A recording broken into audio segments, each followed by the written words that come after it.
All right, City of Lagos, you're with us right now on Policy Thursday. As I told you earlier, it is powered by the Policy Development Facility of the DFID, the PDF Phase 2. And basically, we're going into the discussion this day, talking about the border closure.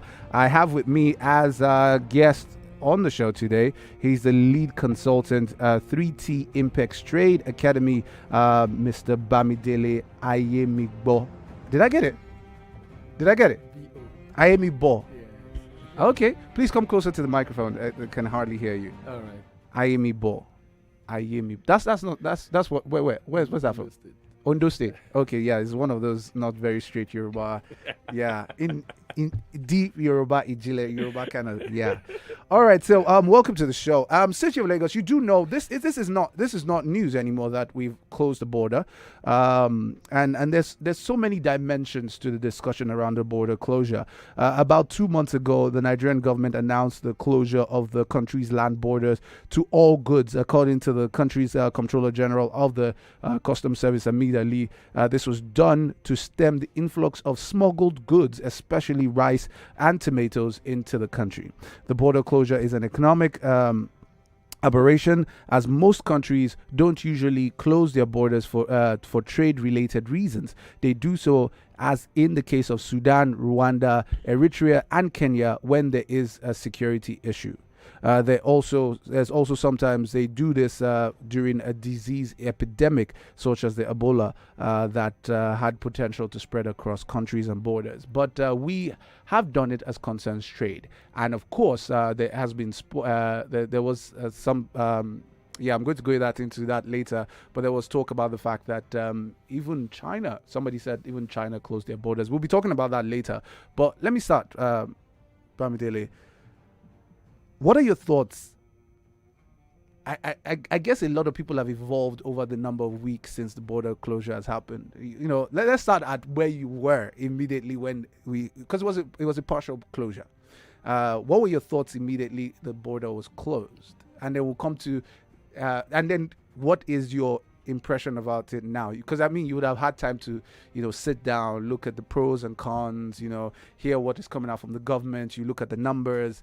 What how has it evolved? Is it changed? Is it the same stance that you had since then to now? No, I mean, it was shocking really when it happened. Yeah. But when government came up with the data to show what the reason why, I think the reason is very logical. I just have issue with the way they went about doing it. But that was necessary. I think it was necessary because of the fact that if we continue on that route, we'll allow another country to be feeding fat on us and at the expense of our own people. And so I think government, to a large extent, is right what they did, but I think it would have been done a better way. And I think government should also try and compensate, especially exporters who are currently suffering because of this issue. Let's talk about exporters, because that's the point of view we want to talk about it today from. There is the context to which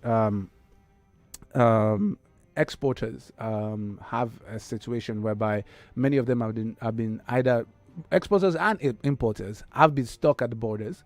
They have their trucks there. The ones who have perishables, they should just forget. By now they should have just decided, let's just go home. Let's just sink. I'm not sure. Anyway, I'm not sure that we so much perishables. Yeah. That space.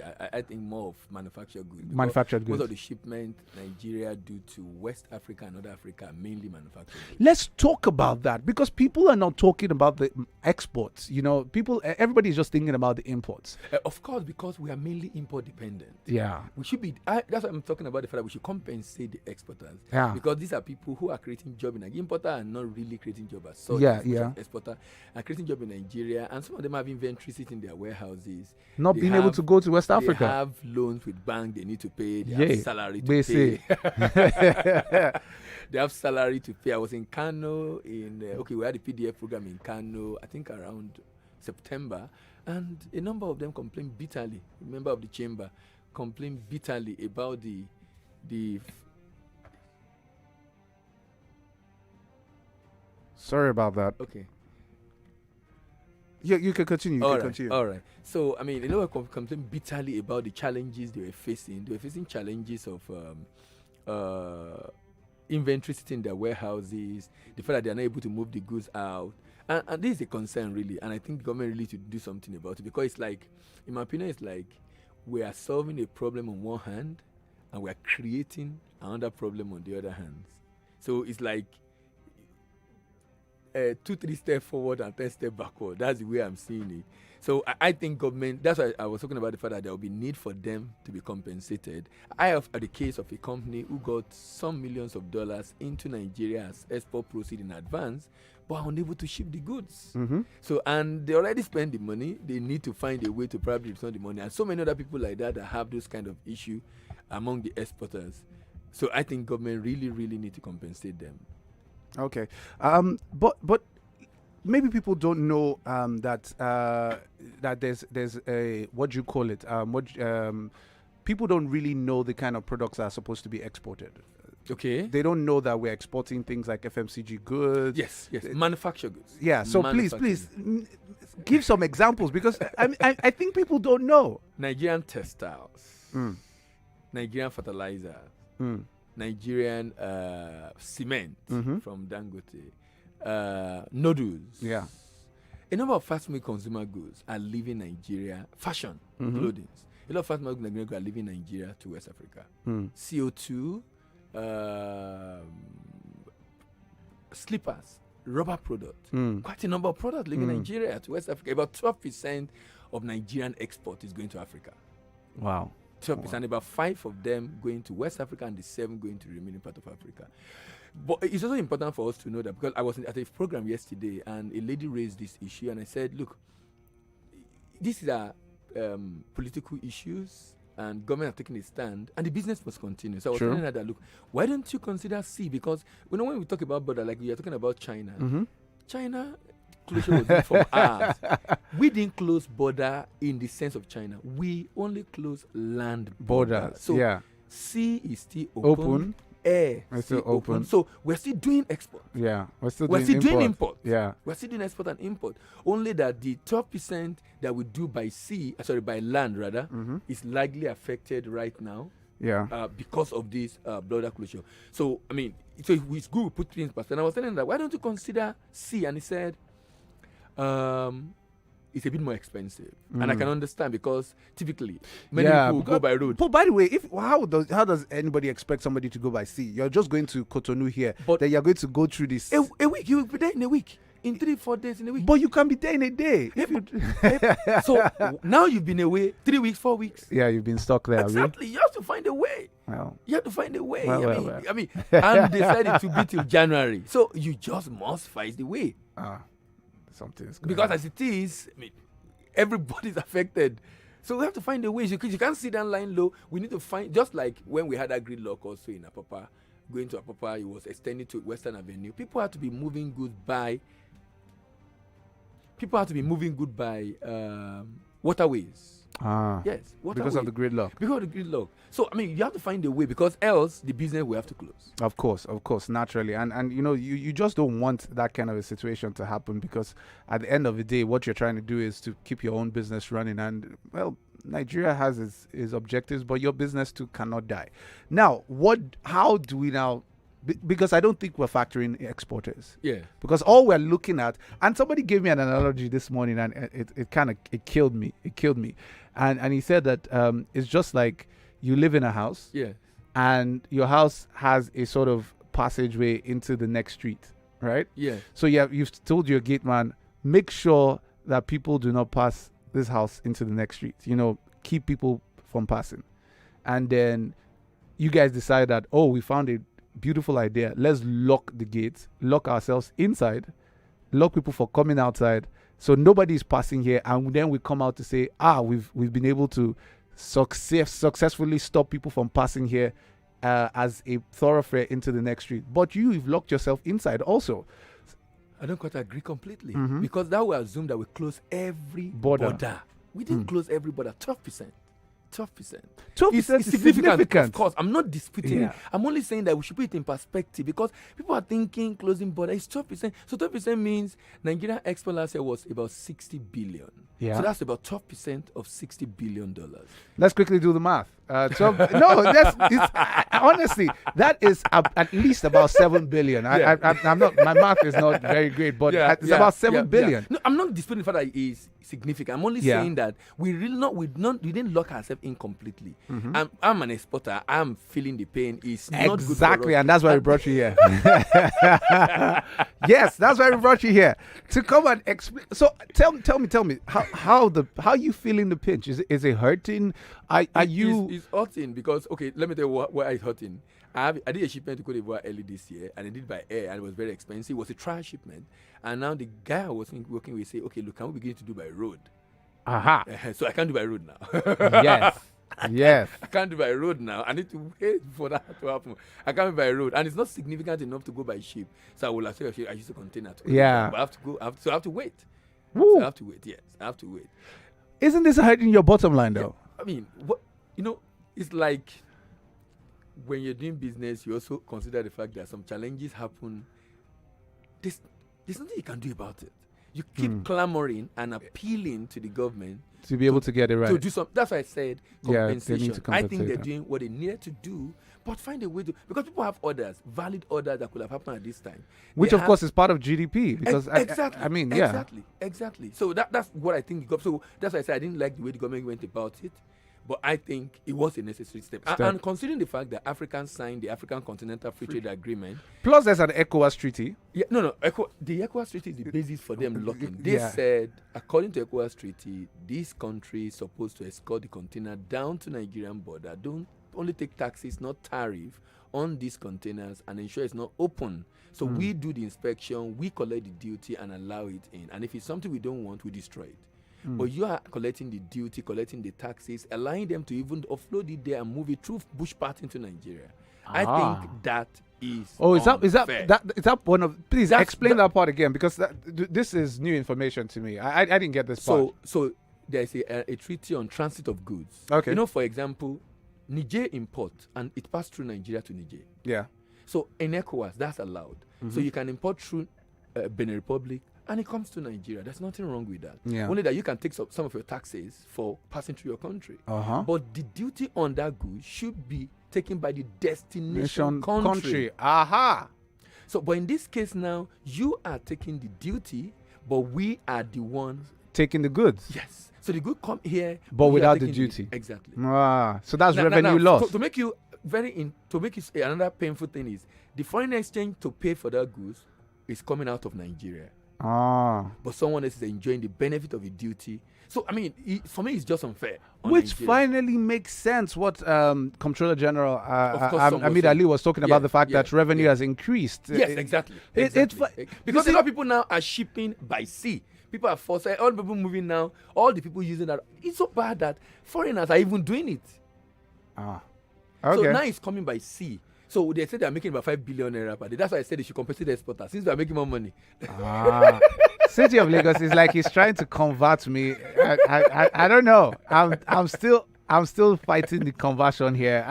I get this part, and if on the revenue part that you just spoken about is actually makes sense if because if the ECOWAS treaty is that duty is to be paid at destination country and Republic of Benin is taking our duty, then it's a valid argument. Then even ECOWAS cannot, fault this Exactly. this I think move. ECOWAS should have stepped in to even prevented that in the first place, because customs said they've had several meetings with them. They even gave them cars to escort the truck. That's what custom claim. Yeah. They didn't give them cars to escort the truck. To Escort the truck in. Yes. So in case you don't have, we are a big brother, we'll give you the support to be able to do what Do you it. need to do. He said they did it a few times and then they stopped. Stopped. You know what has happened? It's like you are stealing. Exactly. That's what it is. Hold on. You are stealing to feed your family. Now, someone said that has to stop. So if you're using this stolen money to fund your budget, that means if you stop and you're already relying on it, planning with it, Then the there's- economy will collapse. Yeah. So I guess that's the reason why That's why there's a bit pushback tough for them too. to But it's a take it. decision they have to take. I mean, Yeah, because because- the way it appears Nigeria is willing to wait for how long it's going to take. Yeah, because I did see the discussion about the president talking about the fact that it could close till next year. But then you see, this is my problem, Bamidele. Yeah. Why isn't the government explaining it from this perspective. Okay, maybe because I'm You in see, the that's the space. problem. Okay, That's the maybe problem. because I'm in the space. I'm always looking for information about it. I'm Yeah. always. I mean, I've written about it. I've spoken about it. So I'm always looking for information. Maybe that's why I have the information I have. Because another issue some people raise is that if you say that the border is now well secure because you closed it. Mm-hmm. And then you're able to make some arrests, get some products that were contraband. Does it mean that your people were allowing it through that border? Boom. Yes. So Does it? City of Lagos were digging to the bottom of this issue because that is an indictment. Does it mean that your people were allowing it? So the custom officer, the PRO said, look, what has happened is that they now have joint patrol with police, with military, with this, so they have more capacity. They're also spending money to keep those people there. That was the response. That, look, they actually increase capacity, get other agencies involved to be able to do this now. That's why they're having this gain. So I'm saying, okay, for how long are we going to do this? Yeah. Are you going to hire people, Are we going to more people sustain, in custom to be able to do it? Because which was why I did an interview 2 weeks ago, and I was saying, look, it has started. Yeah. So I think you should ensure that you achieve your objective before you stop it. Yeah. So that you don't have to come back again. Exactly. So if you need to hire more people, Hire. whatever it is you need to do now to make sure that that place is efficient. Yeah. So that when you open it, we don't have repeat.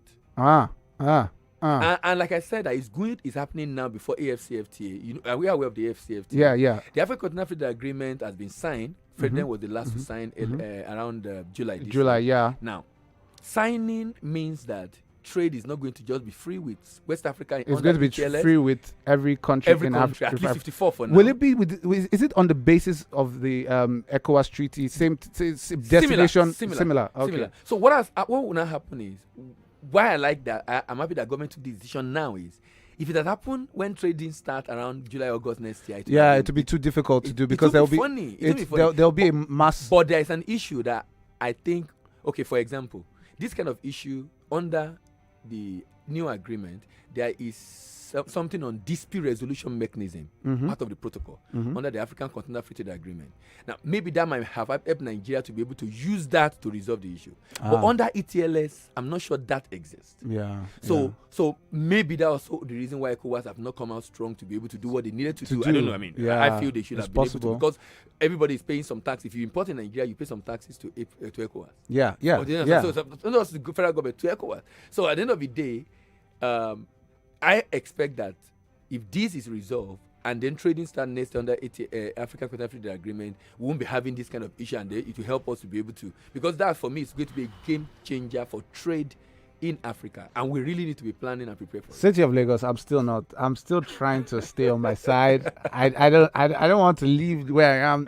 I'm fighting it. He's overwhelming me with points. I don't want to leave here. This is a problem. I don't know what's going on. I'm feeling the compulsion to move on the other side. So you know, this is it. So this article by Quartz is talking about the fact that Nigeria needs a competent customs service, not border closure. Yes. And of course, the discussion is really around the fact that we need people who are at the border who can make sure that our revenue is collected as at when due. We do not have issues with having to deal with people coming in through bush parts, because even those people coming in through bush parts, even if as a bush part as the bush part is, you can't just do it without having some sort of cooperation with. That is exactly what Custom is saying. They are trying to also work with the people now in those communities, so that they can also allow them, because the people I understand are being used to call that Custom is here. They are coming. That's the claim that Custom is bringing out. Okay. But again, why I say, and this is my problem. This is my problem with everything Nigeria ever. Why isn't the government having someone like you out there speaking about this? For them. Yes, because first of all, we heard it was rice. They are bringing in rice. We don't want rice again. And we're like, rice? You don't have enough. So the discussion had been rice. Rice is the least of the conversation. You get rice. It's just one of the issues. Rice was the discussion for months and months and months. Then it went from rice to tomatoes. Then it went from tomatoes to insecurity and Boko Haram. Then we're just confused about what we're doing now. So we don't even know where exactly we are right now. we, City of Lagos, and I know you feel me on this, because I'm wondering why haven't we had? I think that's a challenge with the government. Yes. Disseminating information for the public to be able to judge right. Boom. To be able Because to judge because right. if this had been the discussion from point one, in the case of, because if you are taking duties that is due to me, due to Nigeria, and we are the one, you are killing our market, but you're taking the you are duty. taking the duty. I mean, everybody would support the government on Yes, it, but yes. of course we've been talking about rice, and the question is we don't have enough rice. So why you? Yeah. Even yesterday, there was some news about the fact that Dangote is going to go into rice farming or blah blah blah. So will not be. And I'm thinking, why are we doing this? Because it didn't make any sense. But speaking about this, I'm great. I'm glad to hear that. But what do you think the customs, and this is a discussion I think the customs themselves need to, what are they doing to ramp up capacity? Because it needs to be. They said they're working on that. Like I said, they're trying to engage people in the communities Yeah. to work with them. Also build capacity so that they can do more patrol, Yeah. because they can't close it forever. Ever. It's They not can't. possible. But what they're trying to achieve is, at least if you can get Benin Republic to budge, Yeah. to agree, Then that will reduce it. that will reduce it. That will to a reduce lot. it. But Get them how to- is Benin Republic going? Because, like we said, Benin Republic has been taking these duties for a while, I'm and saying it's going to be tough. they've been going to be relying on these They duties are for a while. They are budgeting on it. So They are now you want to budgeting take on away the big bear that. Exactly. from them. Exactly. It's not. So good I to- think Nigeria also can do some big brother and find a way. And to so yeah, resolve don't it. worry, we won't take it. No, We'll take we everything. can, we can exactly. We'll Let's be do it taking in it small, phases. small. Exactly. Yeah, so no, that- I mean, because sincerely, it's like it's going to be tough. Oh It's my going to be tough. God! It's going to be tough. It's going to be very tough. Wow. I mean, it's just 11 million people in that country, and they are the fifth or sixth largest importer of rice, as much as US. Wow. Do you understand? And so you and I know that rice is not being consumed By right them, there. yes, It's not being yeah, of consumed course, right of there. course, It's being of course. consumed. It's being And we consumed. like rice here. There's jollof rice, there's fried rice, there's Rice with everything. basmati rice, there's coconut rice. you people just like eating rice in this country. It's a problem. I don't. So well, I think that puts the last point I was going to make a bit mute, and the fact that the border closure did not make China great. And I'm saying, so there's an entire article about this. This is in the Punch. This is from Abimbola Adelakun, who was talking about the fact that the Comptroller General of Nigeria Customs Service, Colonel Ahmed Ali, in a recent circulated video, told people to focus on the higher goal of the government's decision to shut its borders. According to him, China did the same for 40 years and today is a great nation. Like I said, this discussion would not. No. What I'm saying, I like these are some of the things they're saying that Nigeria are arguing against. Now, this statement is we didn't do what China did, because people are telling the government that we are the kind of closure that China did is not this 12% we did. China Do did you a understand? complete. Do you understand? So they and they had a strategic plan for it. So if we're going to do what China did, we really are not there yet. Is it infrastructure you want to talk about? Now, we are In fact, China had a plan for infrastructure. We are number 15 in the competitiveness index in Africa. 15. 15. Now, and that we have. If you look at the top economy in Africa, more than all the top economies in Africa are ahead of us. We are number 15. Even in West Africa here, Ghana, Cote d'Ivoire, Senegal, Cape Verde are ahead of us. So that's what we should be focusing on. That should be the focus if we want to. So, but that's not what we are doing. You know, so City of Lagos, you remember No. I was saying this, I even said it yesterday, and I was saying Nigeria needs to choose a hustle. If we want to Yes, close yeah, the border, yeah. close the borders. And I'm not against closing the borders. If you want to close the borders, let's know that's what you're doing. If you want to open the borders, open the borders. But this one that you're closing one, opening one, shutting half, this cannot be the issue. And that was my total argument. But if I had this information, it would have been a better discussion. And